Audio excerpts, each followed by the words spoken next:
오늘 보실 말씀 요한일서 5장 11절과 12절입니다. 제가 봉독해드리겠습니다. 또 증거는 이것이니 하나님이 우리에게 영생을 주신 것과 이 생명이 그의 아들 안에 있는 그것이니라. 아들이 있는 자에게는 생명이 있고 하나님의 아들이 없는 자에게는 생명이 없느니라. 아멘. 네, 오늘로써 우리가 사도신경의 말씀들을 마무리 지려고 합니다. 그래서 오늘은 사도신경의 가장 마지막에 있는 말씀을 살펴보려고 하는데요. 우리가 사도신경은 우리가 하나님을 믿는데 굉장히 중요한 말씀이라고 이야기했습니다. 우리가 예수님을 믿는다고 이야기할 때 그럼 믿는 것은 중요한데 과연 그 믿는 내용이 무엇이냐? 우리가 내용을 잘못 안다면 우리의 믿음은 잘못될 수밖에 없습니다. 그래서 내가 예수님을 믿습니다. 근데 내가 어떤 예수님을 믿는지, 어떤 것을 믿는지, 이것들이 하나님이 우리에게 말씀하신 것을 믿어야 되는데 그것이 아니라면 우리는 잘못된 믿음을 가질 수 있습니다. 그래서 우리가 예수님을 믿는다고 했을 때 과연 우리는 어떤 것을 믿는가, 그리고 어떤 것이 우리에게 있게 될 것인가 라는 것들을 요약해서 우리들에게 알려준 것이 바로 사도신경이라고 이야기했습니다.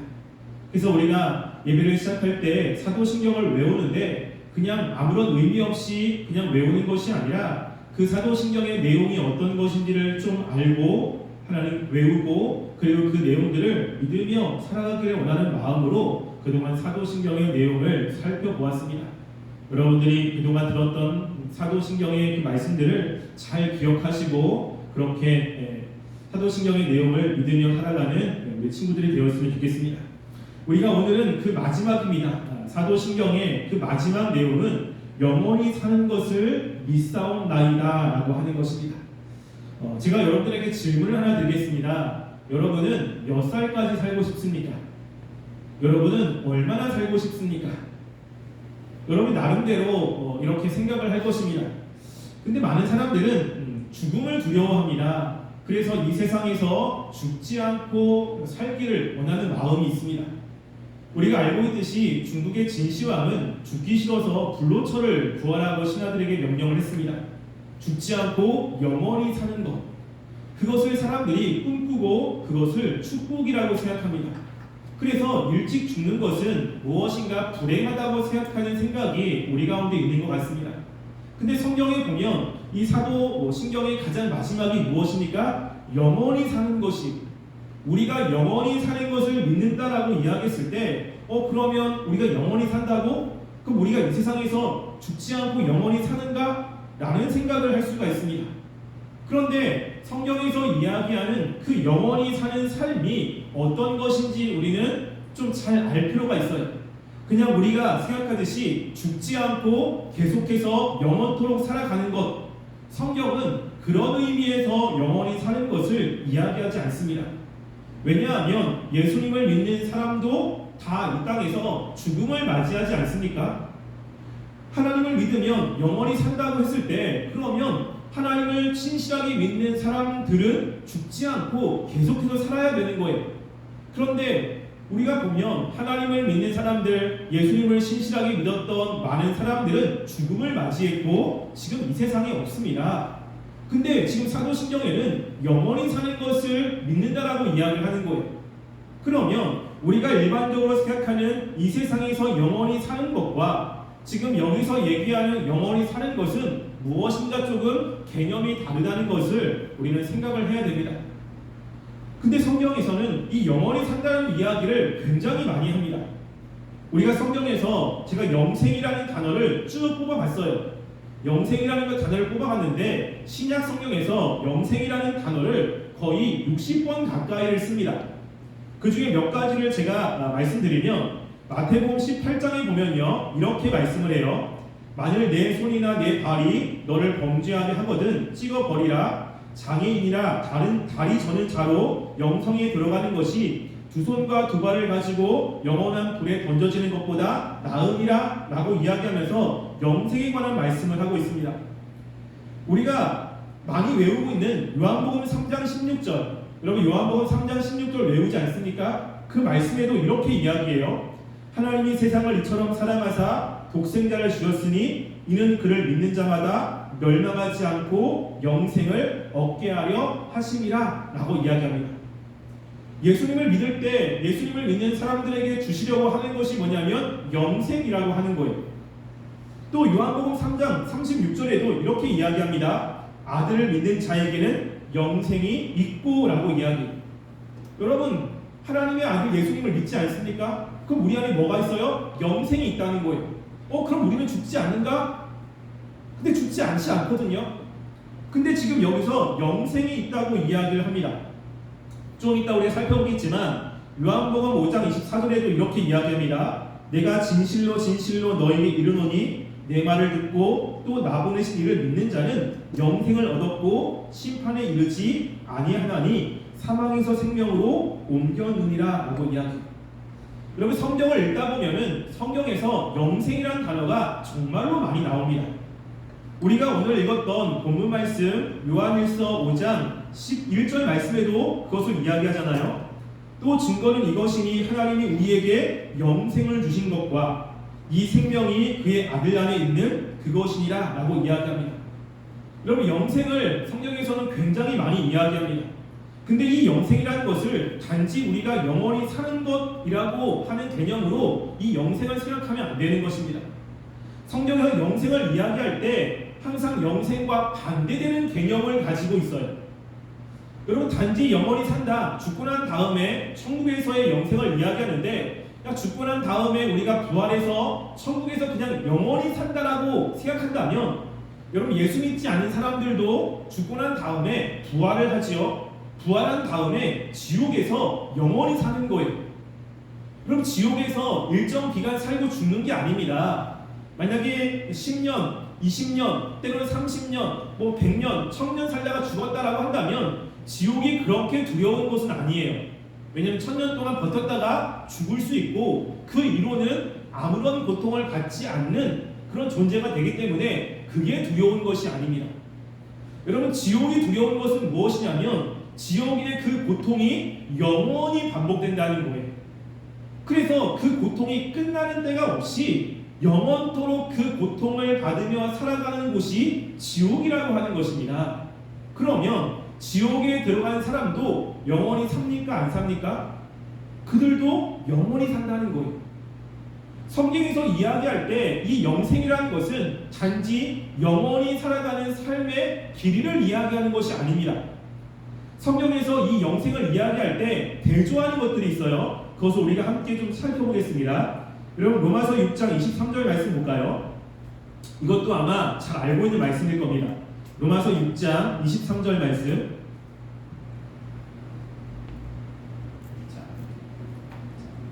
로마서 6장 23절 말씀 제가 읽어드리겠습니다. 신약성경 247쪽입니다. 읽어보겠습니다. 죄의 삭은 사망이요 하나님의 은사는 그리스도 예수 우리 주 안에 있는 영생이니라 라고 이야기합니다. 지금 이 영생과 대조되는 것이 무엇이죠? 바로 사망이라고 하는 거예요. 우리가 생각하는 사망은 죽음을 이야기하지만 실제로 여기서 이야기하는 사망은 죽음을 이야기하지 않습니다. 이것을 조금 더 바꿔서 우리가 쉽게 표현한 말씀이 있어요. 그것이 마태복음 25장 46절입니다. 자, 마태복음 25장 46절 말씀을 볼까요? 거기에는 이 영생이 어떤 것인지 그 대조가 조금 더 분명히 나타나면서 우리에게 이야기합니다. 마태복음 25장 46절 말씀. 신약성경 45쪽입니다. 제가 읽어드릴게요. 그들은 영벌에 의인들은 영생에 들어가리라 하시니라 라고 이야기합니다. 여기 보면 예수님께서 마지막에 왔을 때 그 사람들을 심판하게 됩니다. 심판할 때 오른쪽에는 양들을 두고 왼쪽에는 염소들을 두는 거예요.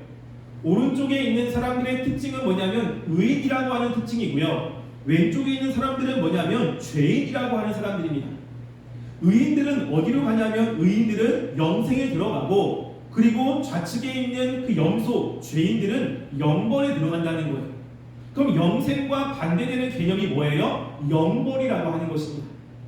그러니까 예수님을 믿는 사람들은 영원히 영생이라는 것을 누리지만 예수 믿지 않는 사람들은 영원히 벌을 받게 된다라고 하는 거예요.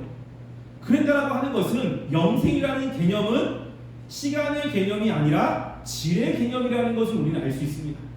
사망도 마찬가지. 사망이라는 것도 죽었다라는 것이 아니라 그 사람의 삶이 사망이라는 것의 질을 가지고 있는 거예요. 하나님을 믿는 사람들은 삶을 살아갈 때 영생을 얻었다라고 이야기했을 때는 그들의 삶이 사망과는 다른 질을 가지고 살아간다는 것을 이야기합니다. 그래서 그것을 요한계시록에 가면 그것이 어떤 것인지를 조금 구체적으로 이야기를 합니다. 요한계시록 21장 3절부터 4절 말씀을 볼까요? 우리가 이제 하나님의 나라 가서 영원토록 이제 영생이라는 것을 누리며 살아가는데 그 영생의 삶이 어떤 것인지를 우리들에게 힌트를 조금 줍니다. 요한계시록 21장 3절과 4절이에요. 자, 요한계시록 21장 3절과 4절 제 성경 신약성경 420페이지입니다. 제가 읽어보겠습니다. 내가 들으니 보좌에서 큰 음성이 나서 이르되 보라 하나님의 장막이 사람들과 함께 있음에 하나님이 그들과 함께 계시리니 그들은 하나님의 백성이 되고 하나님은 친히 그들과 함께 계셔서 모든 눈물을 그 눈에서 닦아주시니 다시는 사망이 없고 애통하는 것이나 곡하는 것이나 아픈 것이 다시 있지 아니하리니 처음 것들이 다 지나갔음이로라 라고 이야기합니다. 지금 이 말씀은 마지막 때에 우리가 하나님의 나라에서 살아가는 삶에 대해서 이야기합니다. 하나님의 나라에서 삶을 살아가는 삶을 이 성경에서는 영생의 삶이라고 이야기를 하죠. 그 영생의 삶의 질이 어떤 것인지가 오늘 말씀에서 이야기합니다. 특별히 4절에 보면 모든 눈물을 그 눈에서 닦아주시니 라고 이야기해요. 여러분, 눈물을 닦아준다고 했을 때 이 눈물은 어떤 눈물일까요? 기쁨의 눈물도 있습니다. 감격의 눈물도 있습니다. 그런데 지금 여기서 얘기하는 그 눈물은 그런 눈물이 아니에요. 뭐죠? 때로는 다른 사람 때문에 마음이 상해서 흘리는 눈물, 그리고 때로는 원통해서 원망해서 흘리는 눈물, 다른 사람부터 차별을 당해가지고 흘리는 눈물들이 있어요.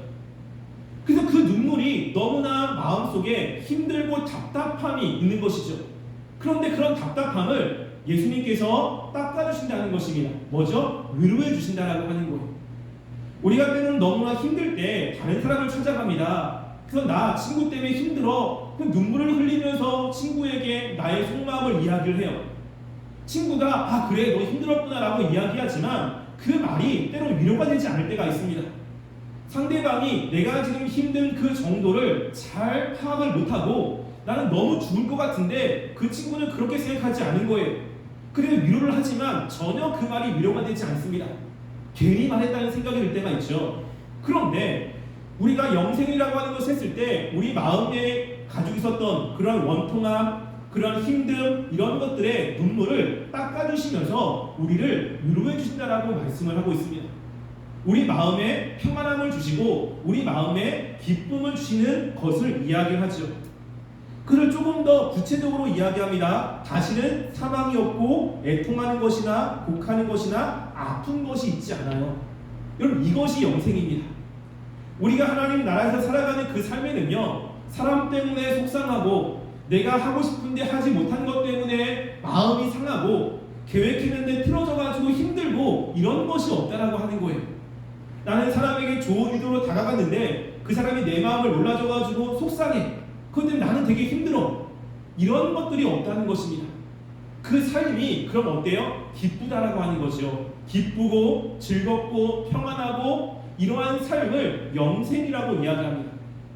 그것과 다르게 영벌이라는 것은 어떤 거예요? 이거에 반대해요. 원통하고 짜증나고 원망이 있고 다른 사람에게 사랑하기보다는 다른 사람에 대한 미움을 가지고 살아가는 것을 사망이라고 이야기합니다. 그래서 우리가 예수님을 믿으면 영생이라는 것을 우리에게 주는데 이 영생이라는 것을 받았을 때 삶의 질이 다르다라고 하는 거예요. 원래는 죄가 있으면 사망이라는 것을 가지고 살아가게 되는데 하나님의 은혜가 있고 예수님을 믿으면 우리 마음 가운데 영생을 경험합니다. 여러분, 이런 거 경험하지 않아요? 여러분, 마음 가운데 친구에 대한 미움이 있어요.